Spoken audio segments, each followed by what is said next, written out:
Bonjour à tous et bienvenue dans cette émission de 15 minutes de grâce et de vérité avec le pasteur Umesh Potana qui nous apportera le message, l'encouragement du Seigneur. Et sans plus tarder, nous allons louer le Seigneur et le célébrer de tout notre cœur. Qu'un chant s'élève de nos cœurs. Alléluia. Un chant s'élève, les yeux se tournent vers toi, se tournent vers toi.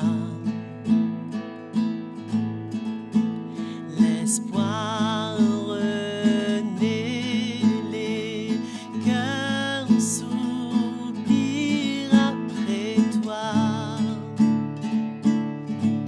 Oui, après toi. En te voyant, nous retrouvons la force de vie. Quand nous sommes dans ta présence, nos craintes fuient, elles s'enfuient. Hosanna, Hosanna, nu est le roi, le sauveur, à toi la gloire et l'honneur. Hosanna, Hosanna,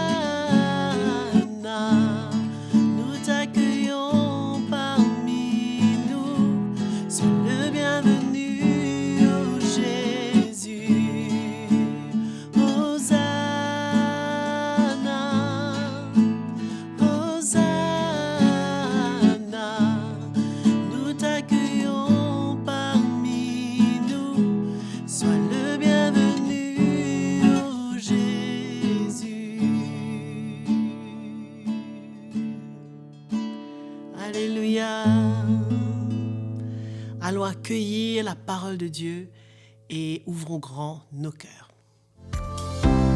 Bonjour mes frères et sœurs bien-aimés dans le Seigneur. Quelle grâce de se retrouver encore une fois dans cette nouvelle saison de 15 minutes de grâce et de vérité. Nous bénissons le Seigneur pour ce privilège qu'il nous donne d'être autour de sa parole pour ces quelques minutes. Et j'aimerais, avant de continuer, de remercier infiniment Joël de nous avoir aidés pour louer, adorer Jésus.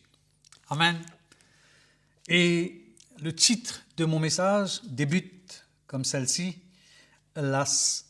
l'autorité de la parole de Dieu. Ou je peux aussi dire l'authenticité de sa parole. Je crois que la parole de Dieu, c'est quelque chose de vraiment puissante et créatrice, parce que nous allons lire un verset qui dit, c'est bien sûr dans les livres de la Genèse, qui nous parle au verset 3, chapitre 1er, Dieu dit que la lumière soit et la lumière fut. Quelle grâce de pouvoir être en contact avec ce Dieu souverain, puissant, au travers de sa parole. Dieu a trouvé bon de nous révéler son cœur, son plan, son but, son amour, son pardon, sa provision au travers de cette Bible. Au fait, on appelle ça la Sainte Bible ou les Saintes Écritures, n'est-ce pas? Et je me permettrai de faire mention de la première fois que j'ai lu sa parole. Au fait, je n'avais jamais eu en ma possession une Bible, mais ce n'est qu'à l'âge de 17 ans que j'ai pu ouvrir une Bible, et c'était par une simple curiosité, alors que mon frère avait rencontré le Seigneur, mon plus jeune frère, et il avait laissé sa Bible à la maison, et j'ai ouvert cette Bible et j'ai commencé à lire un verset. C'est juste pour vous donner une idée, un témoignage que je crois qui est puissant, qui est percutant de ce que ces quelques lignes, ces quelques paroles, l'effet que cela a pu avoir dans ma propre vie. lorsque j'ai ouvert cette Bible, j'ai lu un verset et ça, soudainement, ça m'a bouleversé. J'étais effondré et j'étais seul à la maison, dans une chambre, et j'ai ressenti comme une lumière qui était venue. Et cette parole m'a tellement touché que dans une fraction de seconde, j'ai commencé à pleurer. Et bref, c'est plus longtemps après que j'ai appris, que j'ai connu, que j'ai goûté vraiment ce que c'est la puissance de la parole de Dieu. Mais juste pour vous dire comment, en lisant ces quelques lignes, ce n'était pas seulement noir sur blanc comme tous les autres livres, mais c'était le livre qui a été écrit par des hommes, bien sûr, mais inspiré, conduit par le Saint-Esprit. C'est pour cela que cette parole, qui date beaucoup d'années, bien sûr, et c'est un des livres que je crois et qui est la plus vendue dans le monde. Et cette parole, Jésus l'a dit, elle est esprit et vie. Voilà pourquoi, en lisant ce premier verset dans la Genèse, Dieu a voulu commencer comme cela, la création, et on va lire, si on peut après, chez nous, bien sûr, comment le Seigneur, il voulait une relation d'intimité avec l'homme, sa créature, et l'homme est en quelque sorte privilégié, une opportunité exceptionnelle, je le dirais, et tout cela est écrit dans la parole de Dieu.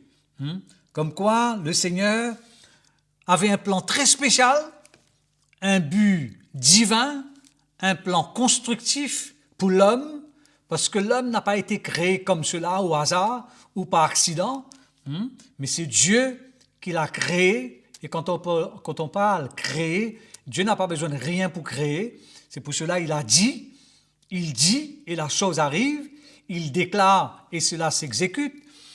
Et c'est sa parole, c'est l'autorité de sa parole, c'est l'autorité suprême même de Dieu.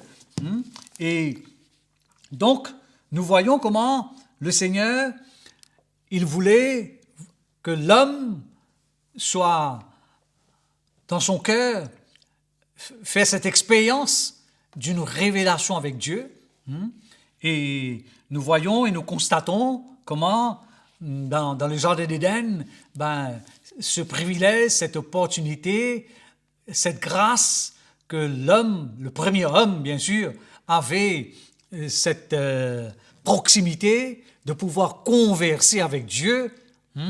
Mais nous le savons tous aussi, comment très vite, alors que Dieu a donné des instructions très précises, comment il voulait pas que l'homme soit un robot, soit quelque chose qu'il a besoin de dicter, de contrôler, de manipuler. Et tout cela commence par une belle histoire dans le jardin d'Éden, la parole de Dieu. Comment Dieu parle à l'homme. Comment le Seigneur, l'Éternel Dieu, venait et s'exprimait avec l'homme, conversait avec lui tous les jours. Et c'est comme cela que je crois que c'était initié par Dieu, mais nous le savons tous, comment le fait que l'homme n'a pas obéi à la lettre, pris au mot la parole de Dieu, ce que Dieu lui avait dit, de ne pas toucher du fruit de l'arbre de la connaissance du bien et du mal. Donc, les instructions de Dieu étaient très claires. Et aujourd'hui, encore une fois, au travers de sa parole, le Seigneur nous donne des instructions, des conseils très précis. Et ce n'est jamais compliqué ce que Dieu demande. Dieu ne demande jamais quelque chose de trop. Tout ce qu'il nous demande, ce sont des choses que l'homme peut s'aligner, se conformer, se soumettre. Et nous verrons comment, très vite, l'homme va passer à côté et va désobéir, et cela va causer des conséquences drastiques pour sa vie entière, Mais le plan divin de Dieu reste le plan divin. Dieu n'abandonne pas ses promesses. Dieu n'est pas un homme pour mentir et ses promesses sont oui et amen. Et dans sa parole, il débute en disant ceci, comment, puisque l'homme a désobéi, il s'est mis dans une place là où il était sans la protection, la provision de Dieu. Au fait, dans cette parole que nous lisons, dans la première partie de ce livre, il nous parle très clairement comment l'homme est appelé à être dépendant de son Dieu. Que Dieu devrait être la source même de l'homme. Comment c'est auprès du Seigneur que l'homme devrait trouver son refuge, sa provision, son repos, sa paix, sa joie. C'était dans ce but-là que Dieu a créé l'homme. C'est pour cela que j'ai pris comme titre de mon message, mon premier message, l'autorité de la parole de Dieu. Et il suffisait, à ce premier homme de se soumettre et de s'appliquer et de ne pas passer à côté, mais de s'aligner, de se conformer à cette autorité de Dieu, parce que être sous l'autorité de Dieu égale sous la protection de Dieu. Mais très vite, alors qu'il va désobéir, qu'il va se retrouver en dehors de cette protection, Dieu ne change pas. L'homme change, les saisons changent, le temps change, beaucoup de choses changent, mais heureusement que Dieu, lui, il reste le même. Il est un Dieu d'amour, un Dieu de grâce, un Dieu de miséricorde, un Dieu rempli de compassion. C'est pour cela qu'il est dit que le ciel et la terre passeront, mais la parole de Dieu demeure éternellement. Dieu veille sur sa parole pour l'exécuter. Dieu veille sur sa parole pour accomplir ce qu'il a dit. C'est pour cela, dans le livre d'Ésaïe, j'aimerais lire cela rapidement. Je m'excuse. C'est dans le livre, je crois, 55. J'aimerais quand même faire mention de cela. Oui. Il dit, autant les cieux sont élevés au-dessus de la terre, autant mes voix sont élevées au-dessus de vos voix et mes pensées au-dessus de vos pensées.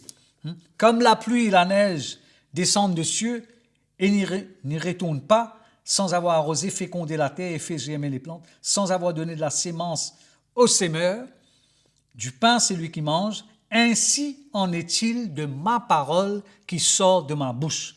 Elle ne retourne point à moi sans effet, sans avoir exécuté ma volonté et accompli mes desseins. Dieu veille sur sa parole. Elle ne remonte pas vers le Seigneur sans avoir exécuté son plan et sa volonté. Vous savez, Dieu est plus grand que nos fautes, Dieu est plus grand que nos erreurs, Dieu est plus grand que nos bêtises. Et le Seigneur, dans sa divine grâce, il a promis de restaurer l'homme. Et pour terminer, je dirais, la croix n'est pas une mise en scène, mais la croix, c'était déjà dans le cœur de Dieu pour restaurer l'homme.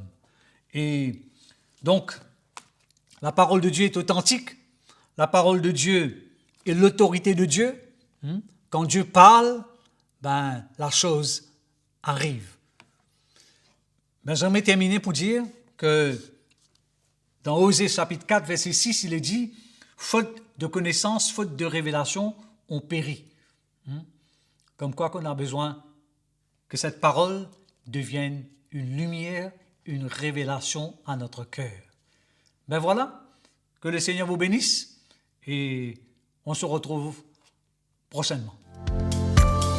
C'était une grâce de pouvoir entendre de la part du Seigneur à travers le pasteur Umesh Potana. Et je vous rappelle que nous sommes dans l'émission de 15 minutes de grâce et de vérité. Et nous vous encourageons à vous abonner à notre chaîne YouTube CTMI et à activer la cloche pour recevoir toutes les notifications. Nous sommes tellement encouragés de voir que vous êtes de plus en plus nombreux Et nous vous encourageons, si vous avez des questions ou des commentaires ou même des témoignages à nous faire parvenir, envoyez-les sur l'adresse qui est affichée à l'écran. Que le Seigneur vous bénisse.